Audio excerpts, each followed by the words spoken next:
They're probably in. That bird better move. That bird better move. No, no. Stay back. Oh my God. Like, you're not scared. That bird's making me nervous.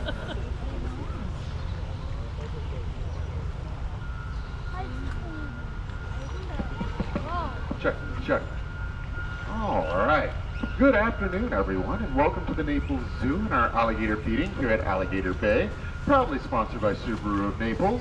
My name is Scott. Down in front of me is Bailey, and in front of her are our 12 American alligators. And while we start off calling this an alligator feeding, it's quite a bit more than just your typical feeding, because we're not just going to stand here and toss food at these alligators the entire time. I mean, we're going to do a little bit of that, as you can see, but more than anything, this is an opportunity for us to train these alligators. And each and every single one of these animals has a name. They know to respond to their name, to follow simple commands after their name's been called. As a matter of fact, these alligators are better trained than my kids are. So, we're going to see what happens today. Now, with all that being said, what you're seeing Bailey do is something that is incredibly dangerous and that none of you should ever go out and try to do on your own. And it's for a couple of different reasons. Like the first one I mentioned, it's very dangerous. And I think that all of y'all should probably realize that pretty quick. I mean, they're alligators. They're very large, powerful predators, and a lot of bad things can go wrong with them. But the reason that we're able to do this is because the training that we do makes it a little bit safer. Now, one of the other reasons that you'll never see Bailey do this and that you should never ever try to do it yourself is also because it's illegal to feed or harass or harm alligators out in the wild. So again, bad idea to try to do this. But like I was saying, the reason that we're able to do this fairly safely out here is because of the training that we've been able to work with these alligators.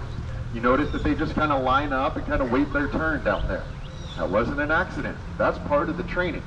Initially, whenever we first started coming out here, the alligators would walk up and try to get the food first. We started rewarding the alligators that would wait in the water. And eventually, by positive reinforcement and ignoring the alligators that walked up, we were able to get it to where they all kind of sit down in the water and wait their turn. And that helps to make it a little bit safer, but also to set up the rest of the program. Because throughout the rest of this program, what you're going to see Bailey working on is some of the different training programs that we have with these alligators. Whether it's calling them up by name, like she's doing with Mama right now, and then asking them to hold after they've made a couple of steps up, or using targets or various other means to train these alligators. You'll see a variety of that throughout this program.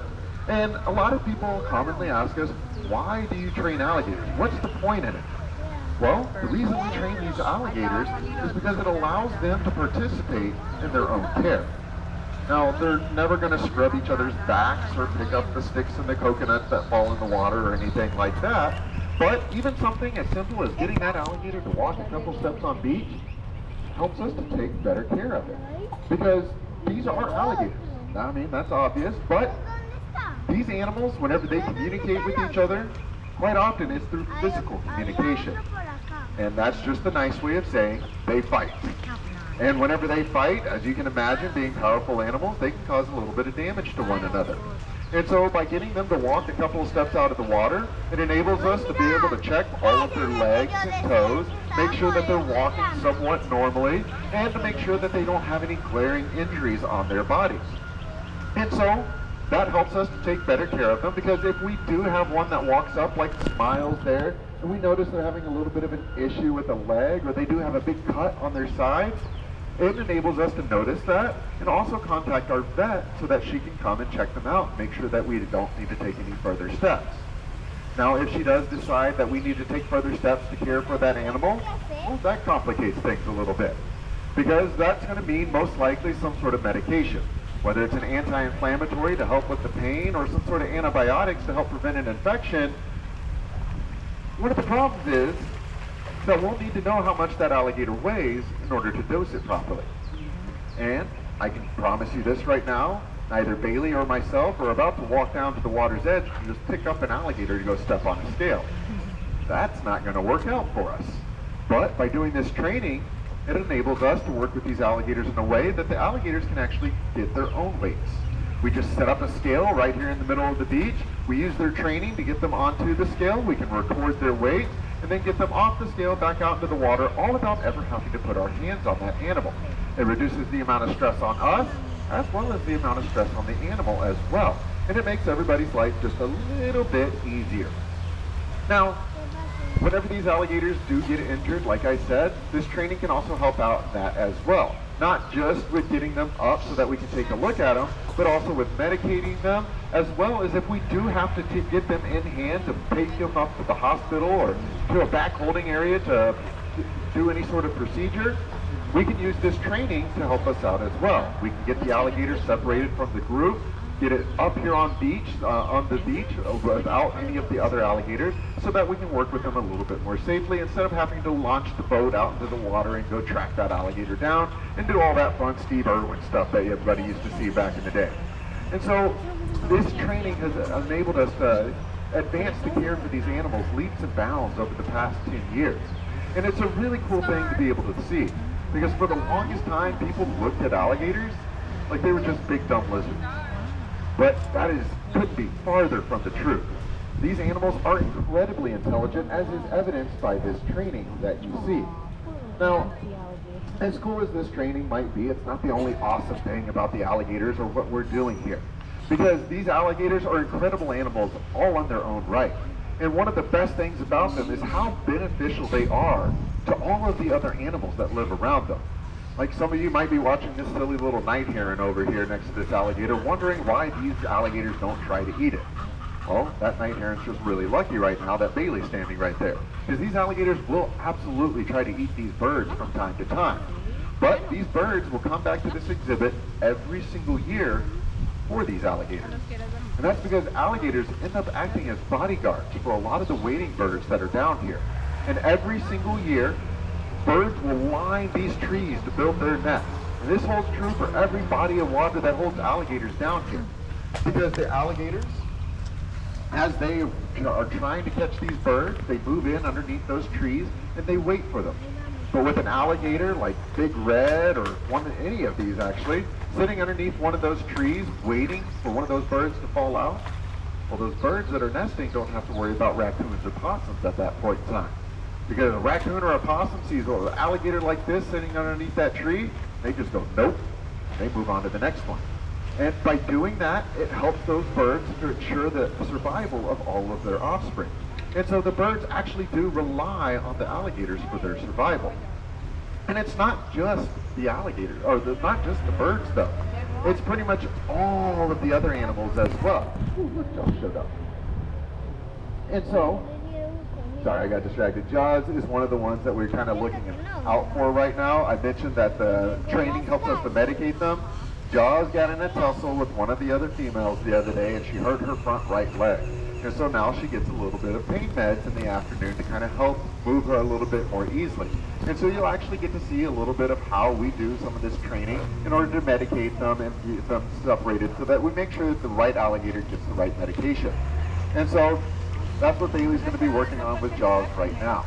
But like I was saying, I divulged, these alligators help all of the other animals that live around them out because, well, Florida's kind of weird. In Florida, we don't have 4 seasons like the rest of the country. We only have 2 down here, hot and not as hot. That and dry season and wet season. And so, like I was saying, during the dry season, when we don't have a whole lot of water filling up all the wetlands, well, the alligators, they dig down. And as they dig below the water table to make sure they have enough water, they end up providing homes for different species of animals. And so it does help out quite a bit. Now I'm also going to help Bailey out here so she doesn't have to do things the hard way. That's why we have grabbers, Bailey.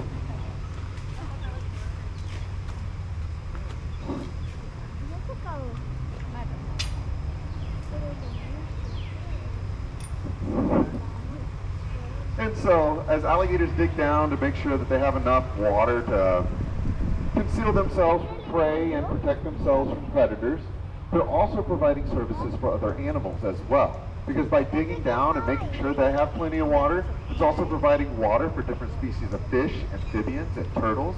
It's providing hunting grounds for things like that night heron, river otters, and other aquatic predators, as well as providing sources of drinking water for animals like bear, deer, and panther.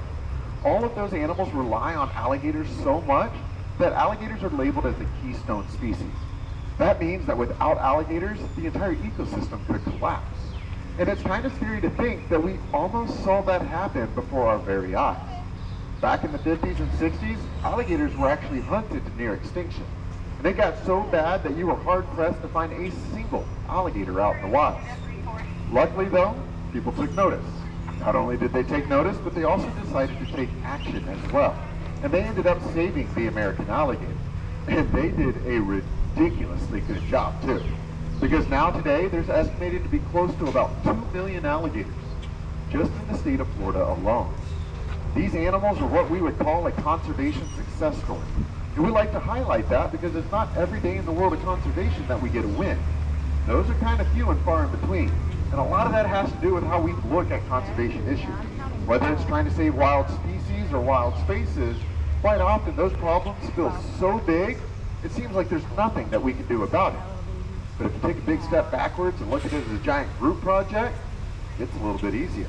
Because if we all just do a couple of little things here and there, it adds up to make a big difference for animals all over the world. You guys might not realize it, but you've done just that by standing where you're at right now. And that's because zoos like the Naples Zoo support conservation programs all over. And whether it's trying to help save tigers over in Asia, lions and giraffe in Africa, anteaters in South America, or even things like panthers right here in our own backyard, just by coming to the zoo today, you've helped out all of those animals out. And so, excuse me. And so as you take the time to kind of wrap up the rest of your day here at the zoo, whether it's trying to find the last animal that was hiding in its enclosure that you haven't been able to see yet, or you're heading down to the boats to go catch the boat cruises out to see the primates on the island, pay attention to the signs along the paths and at the exhibits, because a lot of those will highlight the different conservation projects that we partner with, as well as give you tidbits of information on little things you can do in your daily life that can make a difference for animals all over the globe. So definitely take a chance and enjoy all that this zoo has to offer. But on behalf of Bailey, myself, and our alligators here, thank you guys for joining us this afternoon, and have a great rest of y'all's day. Bye, everybody.